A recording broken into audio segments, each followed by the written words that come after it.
রাধে রাধে বন্ধুরা, তোমরা কেমন আছো? আশা করি তোমরা সবাই ভালো আছো। যে যেখান থেকে আমার ভিডিওটা দেখছো তাদেরকে জানাই অনেক অনেক ভালোবাসা। শীতকালে একটা সুন্দর সকাল থেকে আজকে ব্লগটা তোমাদের সাথে স্টার্ট করলাম। এখনও কিন্তু আমার বাসি জামা কাপড় ছাড়া কিচ্ছু হয়নি। সকালবেলা উঠেই লাঠি নিয়ে ন্যাকড়া নিয়ে শুরু করে দিয়েছি ঘর মোছামুছির কাজ। আগে ঘরটা ঝাড় দিয়েছি, তারপর মুছছি। লাল মেঝে তো একদম নোংরা হয়ে যায়। তো বাবুও ঘুম থেকে উঠে গেছে, তো বাবুকে ক্যামেরাম্যান বানিয়ে দিলাম সকাল সকাল উঠেই। তুই একটু ক্যামেরা ধর আর আমি ভিডিওটা করি। সত্যি কথা বলতে কি, কেউ যদি একটু ফোনটা ধরে না, তো দেখবে অনেক তাড়াতাড়ি ভিডিওটাও করা হয় আর ভিডিওটা অনেকটা ভালো হয়। আর নয়তো কী বলো তো, খুব অসুবিধা হয়। এখানে দরজার সামনে ফোন রেখে, ওখানে চেয়ারে ফোন রেখে অনেক অসুবিধা হয় আমার ভিডিওটা করতে। তো খাটের ওপর তো একটুখানি গন্ডগোল থাকবেই, কারণ খাটের ওপরে সমস্ত শীতের ট্রাঙ্ক সোয়েটার সব থাকে, তোমাদের দাদাভাইয়ের জামা কাপড় রাখা থাকে। সেই জন্য খাটটা একটু লন্ডভন্ডই তোমরা দেবে। কিন্তু হ্যাঁ, আমার কিন্তু সপ্তাহে সপ্তাহে বিছনার চাদর থেকে শুরু করে সমস্ত কিন্তু পরিষ্কার পাতা, আর তোমরা সেটা জানো খুব ভালো করে। তো সকালবেলা উঠে আজকে মনে মনেই ভেবেছি যে আগে ঘর ঠরগুলো একটুখানি মুছতে হবে, কেন অনেক দিন হয়েছে ঘরগুলো আবার মোছা হয় না। যদিও খুব একটা যে নোংরা হয়েছে তা না, এখন বেশ কিছুদিন ধরে ওই দিকের জানলা দরজাগুলো নামিয়ে না, সকালের টাইমটায় খুলি, তারপর একটু বেলা যেই হয় সমস্ত ওই দিকের রাস্তার ধারে দরজাটা আমি দিয়ে দিই। একটাই কারণ, এত ধুলো নোংরা হয়, এত ধুলো হয় যে পরে আমার সেটা মুছতে গিয়ে কাল ঘাম ছুটে যায়। একটা ঘর ৩ বার করে মুছতে হয়, এতটাই নোংরা হয়। তো সেই জন্যই আর ঘরের সবাইকে বলেও দিয়েছি যে তোমরা কিন্তু একটা কাজ করবে, সকাল সকাল আমাকে আগে সকালবেলা একটু রোদ হাওয়া বাতাস ঢুকলো ঘরে, তারপর বেলার দিকে কিন্তু সমস্ত জানলা দরজা বন্ধ করে দেবে। এটা কিন্তু আমি সব্বাইকে বলেই দিয়েছি। তো সেই কারণের জন্য এখন সব্বাই বন্ধও রাখে। আর এখানে দেখো বারান্দা ঠান্ডাগুলো একটু করে ন্যাতা মারলাম, দিয়ে এদিকে আমার ঘরগুলো মুছে নিয়েছি। সকাল সকাল এই বাসি কাজগুলো সেরে দিলে শীতকালে অনেকটা সুবিধা হয়, সত্যি অনেকটা সুবিধা হয়। প্রতিদিন তার সময় সুযোগ হয় না। ওই যে বললাম, আজকে শুধু বাবু আর আমি ঘুম থেকে উঠেছি, আর তোমাদের দাদাভাই উঠেছে কিন্তু আমার অনেকটাই পরে। তো অনেকটা কাজ হয়ে আসার পর উঠলে অনেকটা সুবিধা হয়, তাহলে আমার অনেকগুলো কাজও আবার করে নিতে পারি, আমার সুবিধা হয়। তো এদিকে সকাল সকাল উঠেই আগে ঘর ঠরগুলো একটু মোছামুছির কাজগুলো সেরে নিচ্ছি। আর সকালবেলা উঠে বেশ ঠান্ডা লাগছিল না, গরমই লাগছিল, তার জন্যে কিন্তু আমি সোয়েটার টোয়েটার সব গায়ে থেকে খুলে ফেলেছি। অ্যাকচুয়ালি আমার জ্বর হয়েছিল আগের দিন, জ্বর হয়েছিল। তো জ্বর হওয়াতে আমি দুদিনের মতন ভিডিও কিন্তু করতে পারিনি, আমার শরীরটা এতটাই খারাপ ছিল। তো এটা জ্বর হওয়ার পরের দুদিন পরের ভিডিও তোমাদের কাছে শেয়ার করছি। তো জ্বর হলে সত্যি কথা ভিডিও করা তো কোনো কিছুই করতে পারি না, শরীরটা এতটাই খারাপ থাকে। আর জ্বর থেকে ওঠার পরেই দেখো ফুল কদমে আবার কাজে হাত দিয়ে ফেলেছি, কেন আমি যে দুদিন কাজ করিনি তার জন্য আমার সংসার অন্ধকার হয়ে গেছিলো, সমস্ত কিছু অন্ধকার হয়ে গেছিলো। এমনকি বাসন মাজা থেকে শুরু করে সমস্ত তোমাদের দাদাভাইয়ের করতে হয়েছে, বাড়ির একটা মানুষ কেউ করেনি।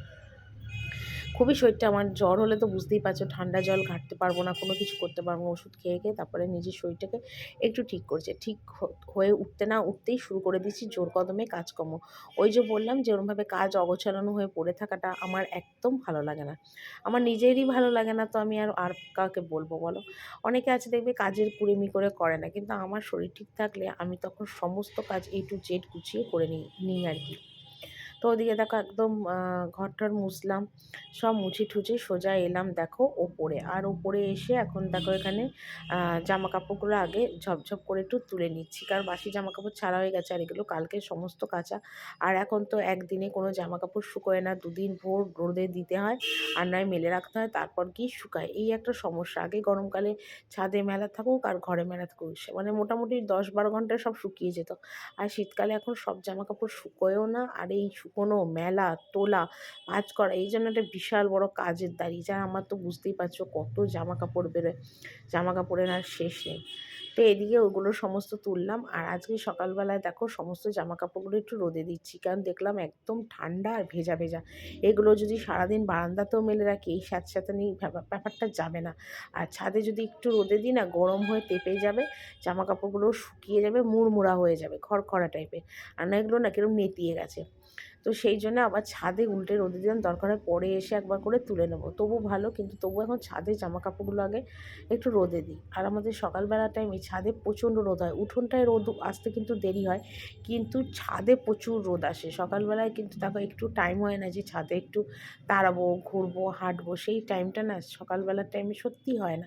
এই যে একটু দাঁত ব্রাশ করবো তখন ছাদে ঘোরাঘুরি করি, আর নয় জামাকাপড় তোলা মেলা, তখন একটু গায়ে রোদ লাগাতে পারি, নয়তো একটু গায়ে রোদ লাগাতে পারি না।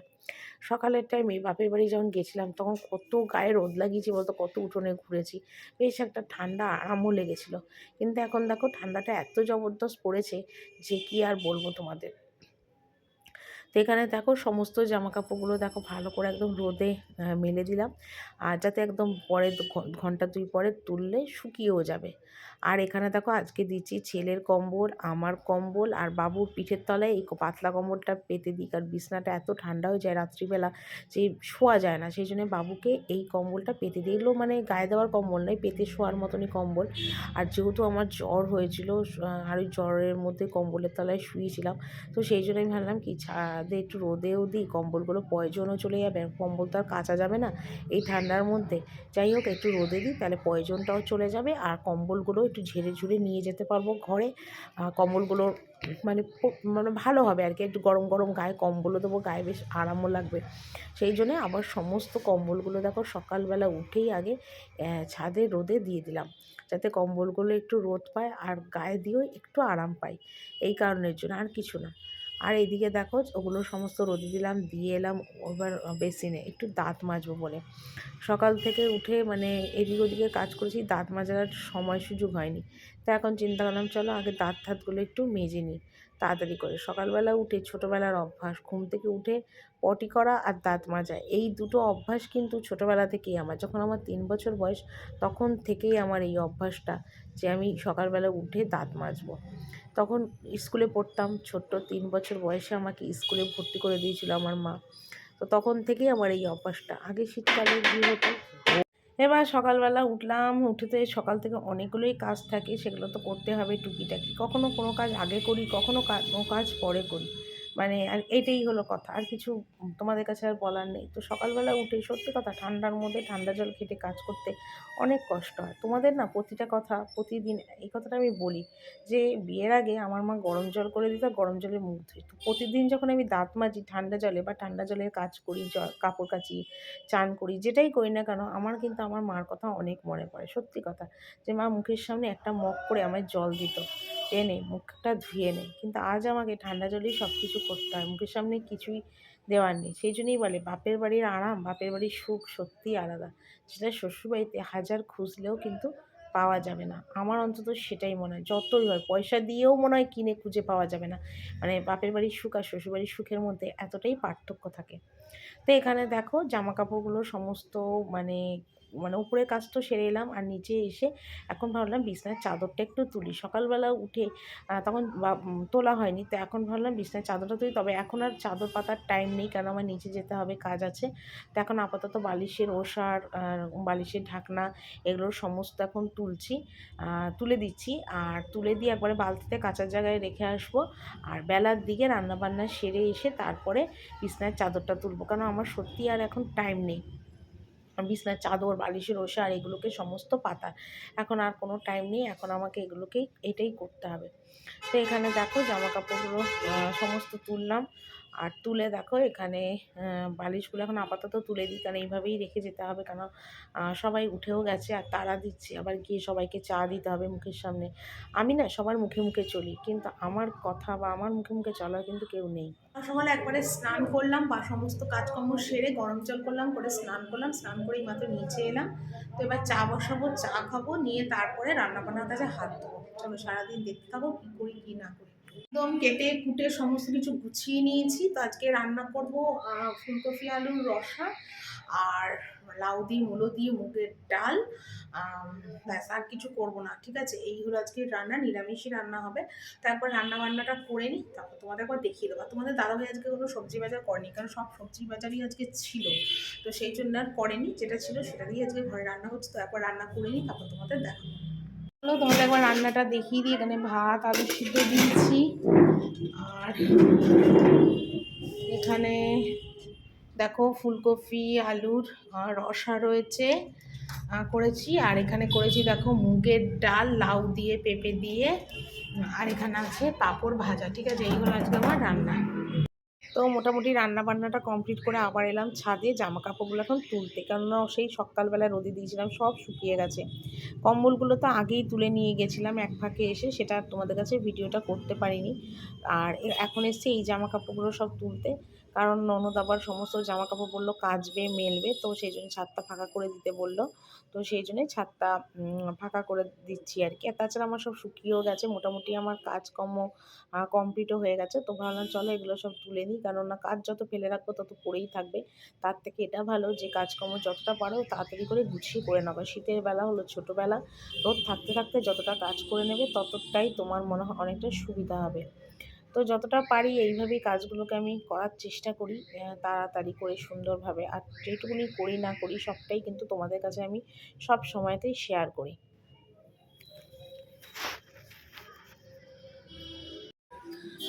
তো এখন আমি রোজ একটুখানি তাড়াতাড়ি করে ভাত খাই, তো সেই কারণের জন্যে ভাত নিয়ে বসে গেলাম।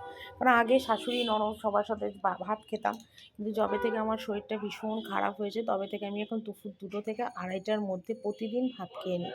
তো এখন ওই 2:15-20 মতনই বাজে, আর আমি এখন ডাল ভাত যা রান্না হয় তাই খাই। অনেক সময় রান্না পুরোটা হয়ও না, তো যা হয় সেটাই আমি খেয়ে নিই, পরে খেয়ে দিয়ে আবার রান্না করি। কেন প্রচণ্ড আমার এখন হজমের প্রবলেম হচ্ছে, আর সেই কারণের জন্যেই কিন্তু আমি এখন খেয়ে নিই। তো সেটা আমি বাড়িতে বলেও দিয়েছি যে আমি অত সারাটা দিন না খেয়ে বিকেল 4:30-5টায় একবারে খাই, ওই খাবারটা আমার হজমও হচ্ছে না। তো তার জন্যই কিন্তু আমি এখন খাওয়া বন্ধ করে দিয়েছি। তার জন্য এখন এই 2:20, 2:15-র মধ্যে আমি রাত মানে দুপুরে খাওয়াটা কমপ্লিট করে ফেলি। তো খেয়ে উঠে আমি আবার এখন বাসন টাসনগুলো গুছোচ্ছি, যেগুলো সকালবেলাতে মাজা ঘষা করেছিলাম, তো সেগুলো সকাল থেকে আর করার টাইম হয়নি।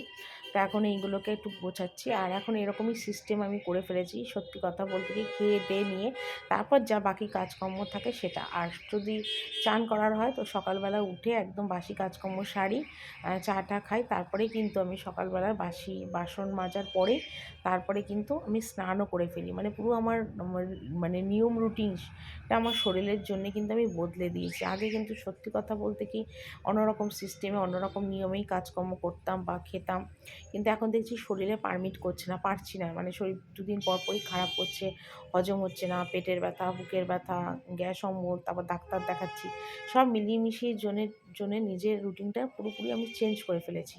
এবারে কাজ একদম কমপ্লিট, খাবার জল ভরলাম, গ্যাসটা আবার একটুখানি এখন মুছে দিলাম, কারণ সকালবেলা তো মুছেছি, আবার এখন একটু মুছলাম, রান্নাঘরটা একটু ধুয়ে দিলাম, দিয়ে একদম কমপ্লিট। এবার ওপরে যাবো, গিয়ে তোমার তো দাদা ভাইয়ের অনেক জামা কাপড় আছে, সেগুলোকে একটু ভেজাবো, ভিজিয়ে জামা ছেড়ে তারপরে ঘরের কাজ যেটুকুনি বাকি আছে সেইটুকুনি করবো। এই খাবার জল ভরলাম, এই দেখো 3 বোতল খাবার জল ভরলাম।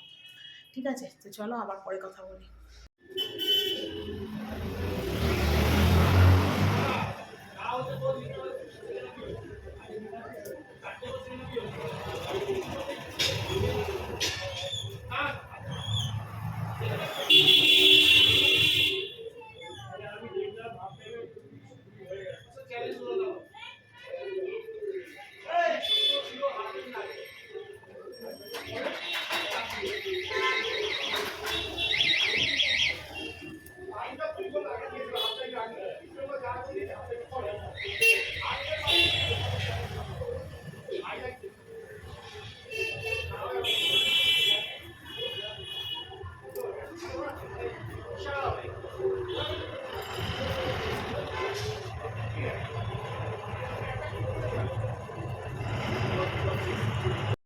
তারপর দেখো ওপরে তো এলামই, আর এসে দেখো একদম বিছনার চাদর টাদরগুলোকে এখন আবার চেঞ্জ মানে পাচ্ছি।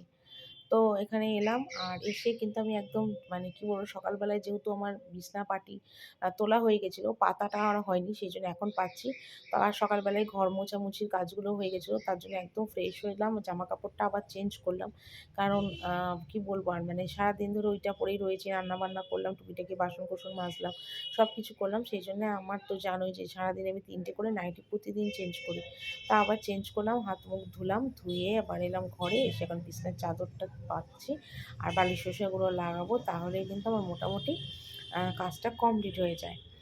আর এইভাবেই আজকে সারাটা দিন করলাম, যতটা পারলাম সবটাই তোমাদের কাছে শেয়ার করলাম। আর তোমরা তো জানোই যে আমি যতটা পারি সবসময় সব কাজকর্মগুলো শেয়ার করি। আর মনের আমার অনেক জোর, যার জন্য শরীর খারাপ থাকলেও সেটাকে অ্যাডজাস্ট করে কাজকর্ম করার চেষ্টা করি। কারণ একদিন আমি কাজ না করলে আমি বুঝতে পারি যে আমার সংসারটা একদম অকেজো হয়ে গেছে।